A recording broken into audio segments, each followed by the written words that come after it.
नाशिक महानगरपालिका सार्वत्रिक निवडणूक 2024च्या पार्श्वभूमीवर प्रभाग क्रमांक 1 मध्ये प्रचाराला अधिकृत सुरुवात झाली आहे। शिवसमर्थ नगर येथील श्रीमंत गणेश गणपती मंदिरात दर्शन घेऊन भारतीय जनता पार्टीच्या 4ही अधिकृत उमेदवारांनी आपल्या प्रचाराला सुरुवात केली आहे। यावेळी प्रभाग क्रमांक 1 मधील भाजपचे अधिकृत उमेदवार रुपाली स्वप्नील ननावरे, रंजना पोपटराव भानसी, दीपाली गणेश गीते आणि अरुण बाबूराव पवार हे उपस्थित होते।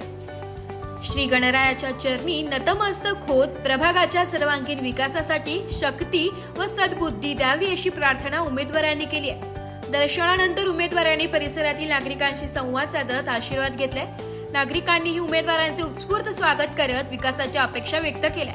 प्रभागातील मूलभूत सुविधा, स्वच्छता, रस्ते, पाणी पुरवठा, आरोग्य व महिलांसाठीच्या योजनांवर भर देत काम करण्याचा निर्धार यावेळी उमेदवारांनी व्यक्त केला। नमस्कार, नाशिक लोकशाही न्यूज मध्ये सर्व प्रेक्षकांचे स्वागत। नाशिक सार्वत्रिक निवडणूक 2026 बिगुल वाजता सर्वीकडेच प्रचाराला सुरुवात झाली आहे आणि आपण आलो आहे प्रभाग क्रमांक 1 मध्ये। आपल्यासोबत प्रभाग क्रमांक 1 मधील भाजपचे 4ही अधिकृत उमेदवार आहेत। रुपाली नन्नावरे, रंजना भानसी, दीपालीताई गणेश गीते, अरुण बाबूराव पवार हे 4ही उमेदवार आता आपल्या सोबत आहेत। तर आपण त्यांच्याकडनं जाणून घेऊया की पुढील उद्देश त्यांचा काय असणार आहे। गेल्या 25 वर्षापासून या प्रभागामध्ये भारतीय जनता पार्टीची सत्ता आहे। भारतीय जनता पार्टीच्या माध्यमातून आम्ही सर्व नगरसेवक, आमचे पदाधिकारी, आमचे नेते या ठिकाणी सातत्याने आम्हाला पाठपुरावा करत असतात आणि आमचं या ठिकाणचं काम हे अतिशय चांगल्या प्रकारे होत असतं। मूलभूत गरजा आणि लोकांच्या शैक्षणिक गरजा काही असतील त्या आम्ही पूर्ण करतो आणि यावेळचा आमचा विजय हा निश्चित आहे।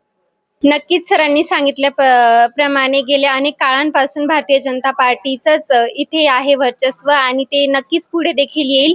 आणि नाशिक लोकशाही न्यूजने सर्वे केला असता की प्रभागाचा आधीच विकास झालेला आहे आणि यानंतरही काही असे अनेक उपक्रम आहेत जे 4ही उमेदवार राबवणार आहेतच आणि त्यांनी आपल्याला जी माहिती दिली त्याबद्दल नाशिक लोकशाही न्यूज तर्फे त्यांचे ब्युरो रिपोर्ट, नाशिक लोकशाही न्यूज, नाशिक।